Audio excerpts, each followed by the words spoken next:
pomeriggio e ben trovati. Sicilia 24 Focus, ci ritroviamo nel consueto spazio di approfondimento dopo il nostro telegiornale.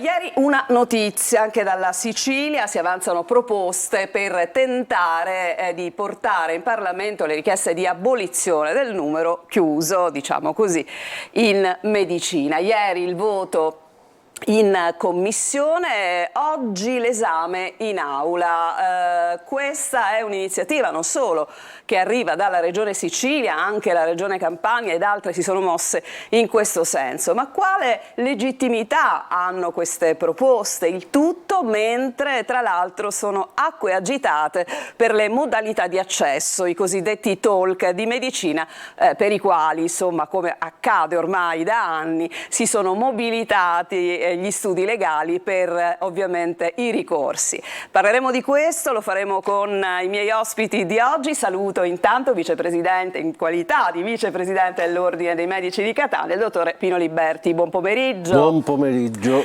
Collegata, la saluto e la ringrazio per essere con noi, la professoressa Daniela Puzzo, presidente del corso di laurea in medicina di UniCT. Buon pomeriggio. Pomeriggio. Allora, fra poco ci collegheremo anche con l'Assemblea regionale siciliana e quindi con il primo firmatario di questo provvedimento, che è stato appunto votato in commissione e che oggi passerà o meno in aula. Lo sapremo. Scudi levati dunque contro l'accesso programmato a medicina. Professoressa, è tutto motivato? Dal mio punto di vista, ovviamente essendo molto dentro all'argomento, la mia risposta non può che essere no, e in realtà ribadisce la risposta che ha già dato il presidente della CRUI. Purtroppo, o per fortuna, il numero programmato in medicina è necessario per diverse motivazioni, la prima delle quali è mantenere la corretta qualità della formazione dei nostri studenti medici. Il corso è molto cambiato e noi dobbiamo mantenere degli standard europei. Abbiamo bisogno non soltanto di infrastrutture, ma abbiamo bisogno oggi, diversamente da ieri, di assicurare che gli studenti abbiano la possibilità di frequentare i reparti, e consideri che fanno più di 1500 ore di tirocinio obbligatorio, con un rapporto di 1:3, quindi abbiamo bisogno di tante strutture e di dare un'adeguata formazione. Quindi questo è sicuramente il primo punto, anche perché la laurea dal 2020 è una laurea abilitante, quindi i nostri studenti conseguono il titolo abilitante e l'indomani sono in guardia medica, quindi qualità per gli studenti ma anche per i nostri pazienti. Questo è secondo me, diciamo, il primo punto. Il secondo, ancora più importante da un certo punto di vista, è che il numero programmato, quello che si chiama poi numero chiuso, in realtà è una legge europea, quindi in questo modo noi ci adeguiamo all'Europa e il titolo dei nostri studenti è riconosciuto a livello europeo. In modo diverso non sarebbe un titolo riconosciuto, quindi in realtà il concetto di, diciamo, quello che io anche ho sentito, di carriere senza barriere e restrizioni, in realtà non sarebbe così, perché i nostri studenti con il numero aperto non potrebbero più decidere liberamente di svolgere la professione anche all'estero.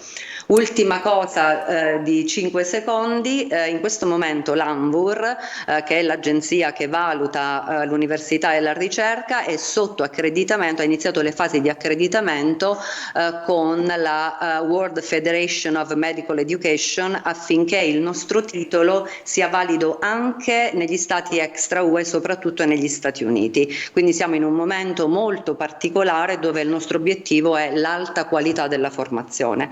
Quindi io non posso che confermare che il numero programmato è necessario. È necessario. Dottore Liberti, noi prima della diretta parlavamo dei vecchi tempi, di quando insomma non c'era questa formula del numero chiuso, dell'accesso appunto programmato, e c'era, come dire, una moltitudine di gente a seguire i corsi. Diciamo, chi sostiene l'esigenza che si ritorni al passato sostiene anche che vabbè, insomma, magari il primo anno funziona così, ma poi via via la scrematura diventa praticamente naturale. Beh, è vero fino a un certo punto, perché le cose che ha correttamente sottolineato la professoressa Puzzo sono estremamente vere. 40 anni fa, quando io mi sono laureato, prima da studente, 1500-2000 ragazzi stipati in un'aula con grandi difficoltà, persino per sentire quello che il professore ci diceva, molti di noi poi rinunciavano perché tanto esserci o non esserci era la stessa cosa, e però allora il medico era soprattutto un medico da fonendoscopio e da polso. Sì. Oggi siamo in una fase nella quale la medicina invece ha fatto dei progressi straordinari ed è impensabile che un ragazzo che ha appena laureato è già abilitato, perché la laurea oggi è abilitante, possa cominciare a trattare i suoi pazienti avendo ricevuto una formazione, come dire, un po' precaria. E quindi c'è un problema di qualità che io ritengo sia insormontabile. Poi possiamo discutere sull'accesso. Già i governi precedenti, e anche questo, stanno allargando le maglie dell'accesso. Credo che si prevedano nell'arco dei prossimi anni circa 30.000 ingressi in più, e questo è, come dire, questa è un'ottima notizia. L'ultima cosa mi premerebbe sottolineare: non è vero che mancano i medici, mancano soprattutto alcuni specialisti, alcune specialità, perché sono professioni, specialità che nessun medico vuole fare. Mancano i medici di pronto soccorso, quindi la medicina d'urgenza, in generale gli urgentisti, mancano in generale gli anestesisti. Oggi, come dire, l'anestesista è una specie di panda che tutte le aziende tentano di accaparrarsi, anche quelle private. E quindi secondo me bisognerebbe riflettere più su questo, cioè sull'assenza di professionisti che fanno alcune branche della medicina, piuttosto che genericamente l'affermazione che mancano i medici. Mancano alcuni professionisti di alcune specialità. Allora, l'avevo chiamato, avevo detto che ci saremmo collegati con l'Assemblea regionale siciliana, tra pochi minuti infatti ci sarà per l'appunto, credo di aver capito, proprio voto in aula, ma ce lo confermerà proprio Calogero Leanza, che saluto. Buon pomeriggio, deputato all'Ars per il Partito Democratico, e ben trovato Leanza. Lei è il primo firmatario di questa iniziativa e non so se è riuscita a sentire parte del nostro dibattito. Si parlava dell'esigenza del numero chiuso, diciamola come diciamo sempre alla vecchia maniera, per un fattore di garanzia di qualità, ma anche per rispondenza a delle, diciamo, normative europee. Cosa risponde? Intanto buon pomeriggio a tutti e grazie di darmi la possibilità di intervenire. Io ho sentito parte del dibattito e mi preme dire che il numero chiuso non è una garanzia di qualità, e vi spiego subito perché. Perché un medico bravo non è quello che sa quando è nato Garibaldi o che sa quando è cominciata o è finita la seconda guerra d'indipendenza. Un medico bravo è un medico che dimostra la sua bravura dando gli esami di profitto universitari, svolgendo i tirocini, svolgendo le attività diciamo professionalizzanti con merito e con valore. Quindi non è perché c'è un test all'ingresso, che sappiamo tutti come viene diciamo, formulato tramite diciamo, una convenzione con un'università che è straniera, che diciamo, elabora queste domande e poi vengono tradotte, ci sono problemi, alcune vengono annullate, si parla addirittura di test diciamo, venduti su Telegram. Non è questa una garanzia di qualità. Allora dovremmo dire che i medici che sono diciamo, diventati tali 20 o 30 anni fa, prima che ci fosse il numero chiuso in medicina, non sono bravi medici? Non credo sia così. Io credo invece che i medici manchino. Non è vero che i medici non mancano.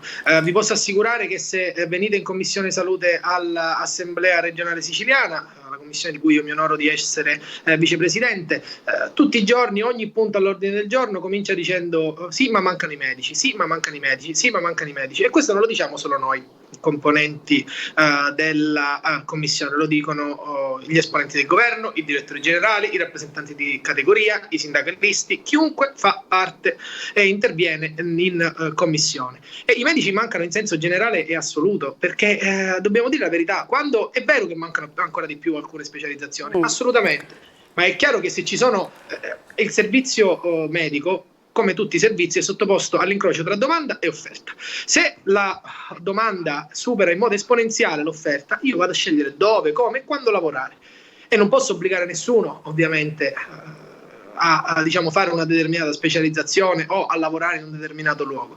Quindi l'unico modo, diciamo, per incentivare i medici a svolgere, diciamo, determinate mansioni, che possono essere quelle più rischiose, quelle più quelle che sono meno attrattive, ecco, dal punto di vista economico e per i rischi conseguenti, è far sì che i medici siano di più. Perché se, vedete, l'esempio è sotto gli occhi di tutti, se ci saranno 100-200 medici diciamo che sono disoccupati, preferiranno ovviamente andare a fare il pronto soccorso in un ospedale di provincia piuttosto che rimanere a casa. E invece Eleanza, mi perdoni, però le posso fare un'obiezione piccina, cioè questo che cosa ha a che vedere?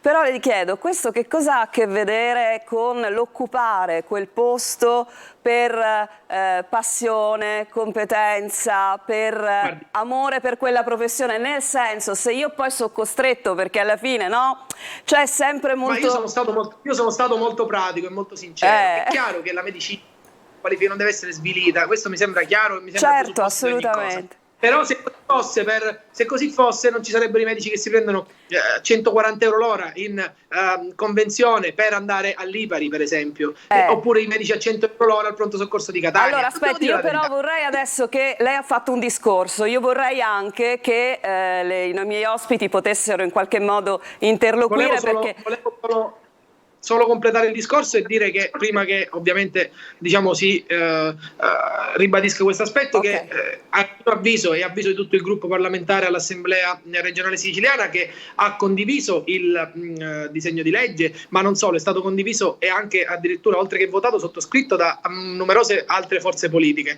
per esempio le forze del centrodestra o anche le altre forze dell'opposizione che hanno condiviso il disegno di legge. Devo dire che non è l'unico passo, insomma, non è eliminando il numero chiuso a medicina non si risolvono i problemi della sanità regionale. Anche perché c'è il problema dell'accreditamento europeo, cioè qua stiamo parlando, anche la professoressa Puzzo parlava poco fa, e vorrei in questo senso far entrare la professoressa nel dibattito, credo anche di un'esigenza per accreditare la nostra università italiana a livello internazionale, credo di aver capito così. Professoressa. Sì, diciamo che ci sono diversi aspetti. Anzitutto il numero chiuso, come dicevo prima, non è un'opzione, non è sicuramente qualcosa che si può decidere diciamo in questo modo, perché i nostri corsi di laurea devono essere, il titolo deve essere valido in tutta Europa come adesso, ed è necessario quindi il numero programmato, perché così prevede la legge del Parlamento europeo. E come secondo punto le dicevo prima che noi proprio da pochissimo tempo siamo in fase di accreditamento, l'ANVUR ha iniziato la fase di accreditamento a livello internazionale, cioè con la WFMI, che sarebbe la Federazione Mondiale dell'Educazione in Medicina.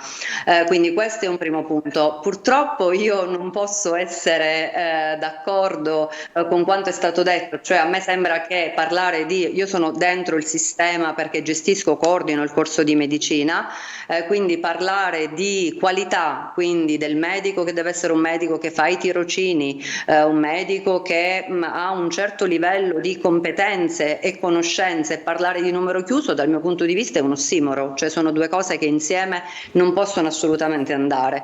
Volevo, se posso, aggiungere anche una piccola cosa, cioè noi già abbiamo aumentato il numero degli iscritti come ci ha chiesto la Ministra quest'anno. Consideri che noi siamo passati aumentati dall'anno scorso a quest'anno, solo Catania da 400 a 500, ma se noi prendiamo un periodo un po' più lungo siamo passati dal 2014-15 ad oggi da 10.000 a quasi 20.000 iscritti all'anno, con grandissimi sacrifici, perché tutto questo è stato fatto ISO risorse.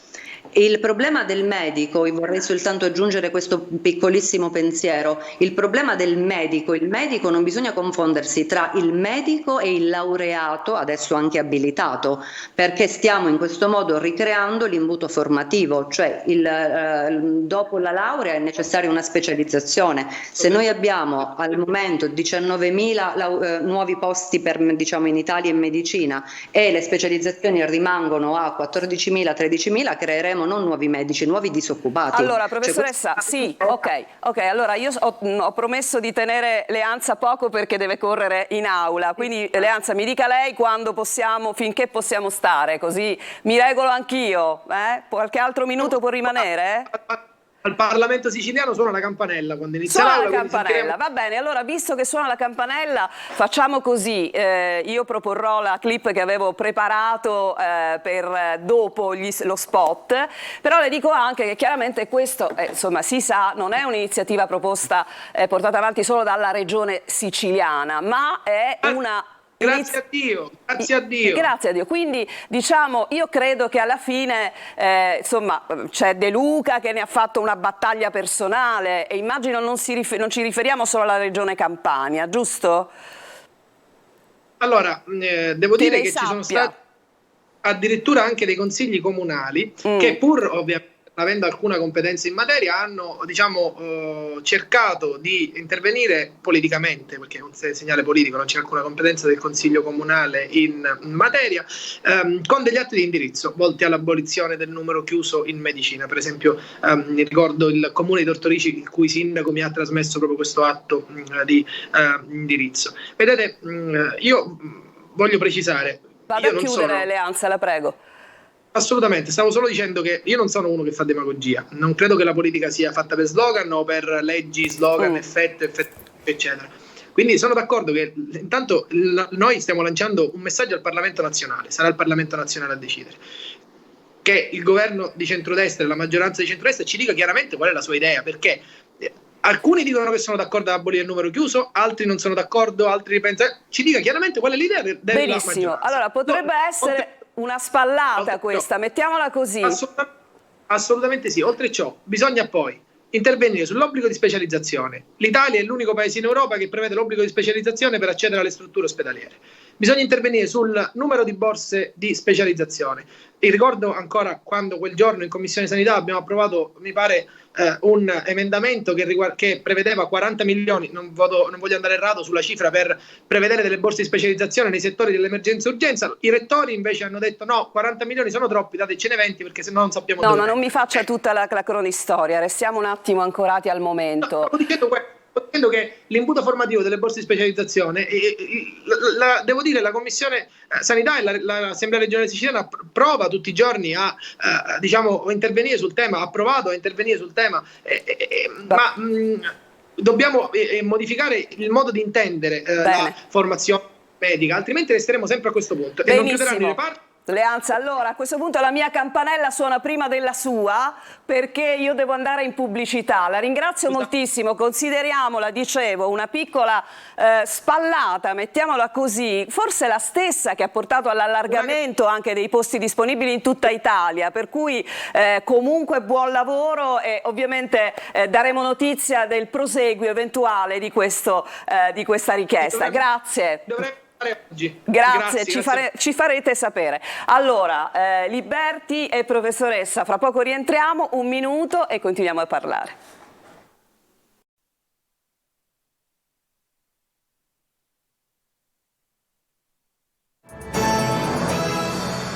Seconda parte del nostro focus, allora acque agitate, l'abbiamo titolato attorno alla medicina, ma dottore Liberti, in realtà lo sentivo anche nelle parole di Leanza, no? C'è forse da fare un distinguo.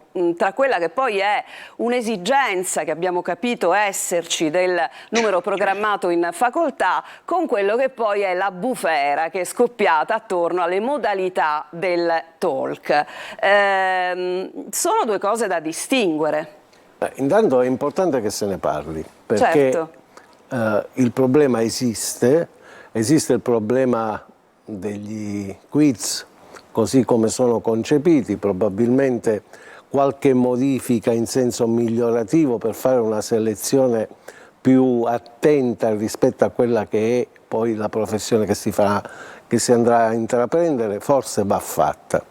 Ma mi spiace che l'onorevole Leanza non sia più collegato, ma volevo invitare tutti a una riflessione. In Sicilia, rispetto agli 800 circa medici di pronto soccorso che servirebbero, ce n'è 400. Sapete quanti sono i posti nella scuola di specializzazione in medicina d'urgenza? 4.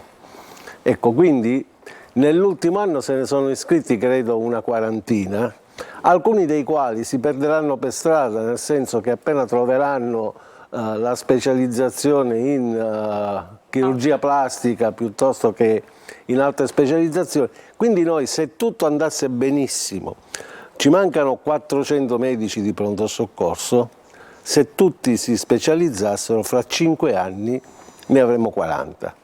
E nel frattempo se ne saranno andati tutti quelli che se ne possono andare, che scelgono di andarsene o che vanno in pensione. Ecco, questo mi sembra invece un argomento sul quale riflettere con attenzione. E forse in quello che ha detto l'onorevole Leanza qualcosa che sia corretto c'è. Questi ragazzi potrebbero formarsi sul campo, nei pronto soccorso, quelli appena laureati, ancorché privi di specializzazione. Cioè l'università potrebbe specializzarli in itinere e intanto andrebbero con dei tutor ospedalieri a specializzarsi in pronto soccorso. So che questa per alcuni professori è una bestemmia, però potrebbe essere una delle soluzioni, non l'unica.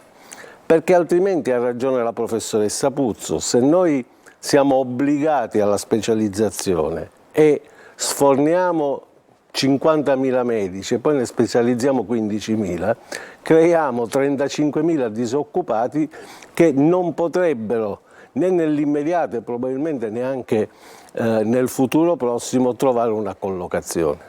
Allora, leggo un messaggio, lo dico ai miei ospiti: si continua a parlare di teoria senza mettere i piedi per terra, vi invito a fare una passeggiata al pronto soccorso di un noto ospedale catanese dove ho trascorso 12 ore in codice giallo. La questione ovviamente della mancanza dei medici è semplicistico, direte voi, attribuirla al numero chiuso a medicina, è che si vede fino a un certo punto, no? Cioè voi vedete oltre, perché naturalmente il tema delle scuole di specializzazione, diciamolo, non è esattamente il tema più discusso in ambito nazionale, sicuramente ci sarà un perché, professoressa.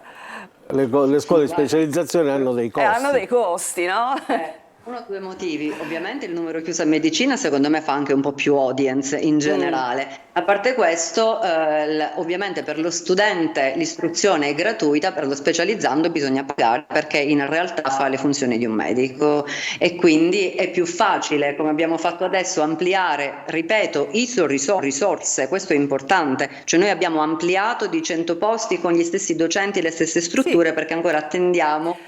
E quindi questo diventa una cosa rilevante. Vorrei dire un'altra cosa: i posti di specializzazione, come diceva il dottore Liberti, di medicina d'urgenza della specializzazione dell'anno scorso, molti sono anche rimasti vacanti, perché qui bisogna fare una profonda riflessione sul compito che ha lo specializzando in medicina d'urgenza e tutta una serie di richieste che negli anni sono state portate avanti anche per la tutela del medico che si occupa di emergenze e urgenze.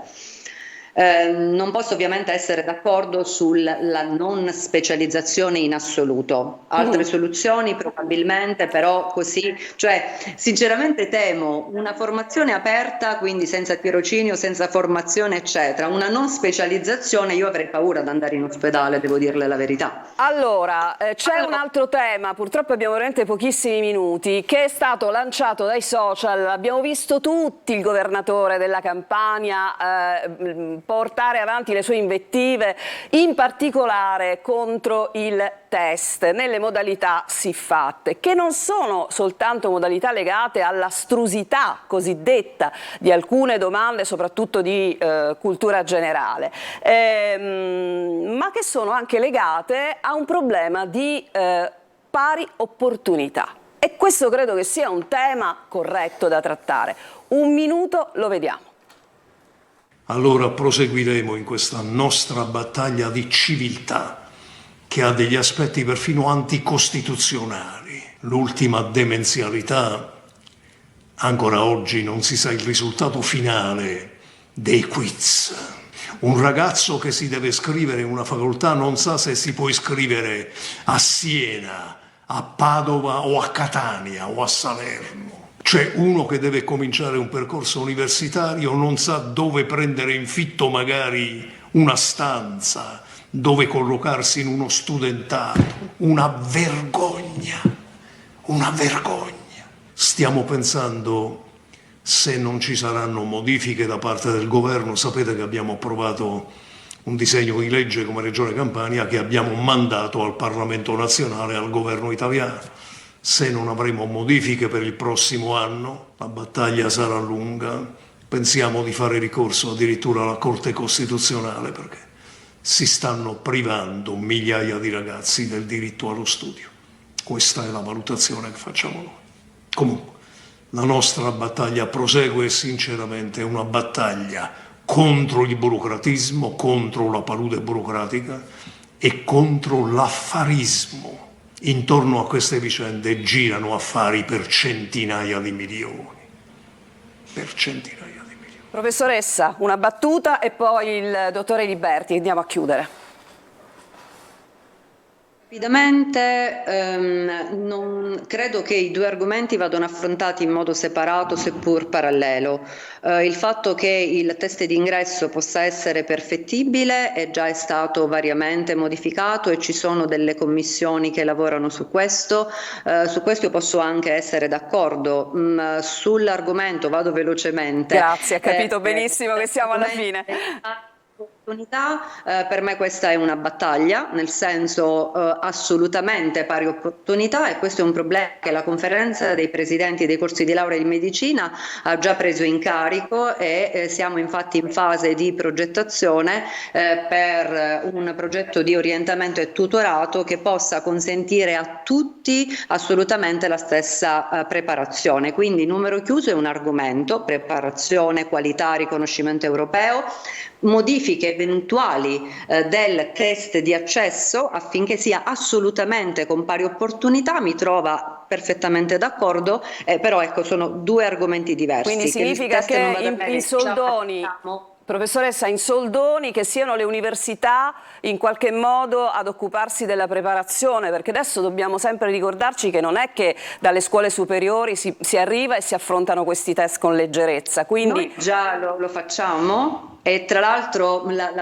tra i vari ragazzi che sono entrati, molti sono stati preparati anche solo dall'università. Dobbiamo implementare sicuramente. Però non mi dica che i corsi che faceva l'università con gli studenti dell'ultimo anno erano corsi che potevano in qualche modo soddisfare quel tipo di esigenze. Intensivi, ma infatti su questo stiamo lavorando, abbiamo un progetto ad hoc per tutta l'Italia. Bene. Su questo mi trovo assolutamente d'accordo. Dottore Liberti, allora, pari opportunità, chi ha i soldi per farlo si prepara, chi non ce l'ha non lo fa. Posso dire che per esempio l'Ordine dei Medici di Catania svolge un'azione negli istituti superiori che si chiama curva biometrica e che mi dicono, io non la conosco, che la prima classificata di quest'anno sia una ragazza che non ha frequentato corsi a pagamento ma che si è come dire, formata con la curvatura biomedica. Quindi è chiaro, ai corsi a pagamento accede chi può farlo, ma non è detto che questo sia, come dire, una garanzia del superamento dei quiz. No, questo non lo è mai, ma è un'opportunità in più. I quiz si superano se si studia, se ci si prepara per tempo e bene. E comunque, Ordine dei Medici, l'università stessa provvede in maniera gratuita alla formazione di questi ragazzi. Se è necessario implementiamoli, evitiamo che i ragazzi vadano, come dire, a pagare e a gravare sulle famiglie per provare a entrare in medicina, perché poi il pagamento non è comunque garanzia di ingresso. Assolutamente, questa insomma credo di poter dire che sia una lotta che dovete sposare voi, insomma, che dovete cercare in qualche modo di portare avanti voi, perché è assolutamente questo forse il vero problema, no? Poi dei test si è sempre parlato in un certo modo, oltre a graduatorie di scorrimento che non finiscono mai, e quindi oggettivamente parlando è anche vero che i ragazzi non sanno, fino a che non decidono, vabbè, lasciamo perdere, mi iscrivo a Bolzano, se potranno in un futuro prossimo entrare nella facoltà di prima scelta. Questo comporterebbe un altro discorso che non possiamo fare. Posso solo salutare la professoressa Puzzo, grazie per il suo intervento prezioso, e come sempre grazie al dottore Pino Liberti. Grazie per l'invito. Il nostro Focus tornerà come sempre domani dopo il telegiornale. Buon pomeriggio.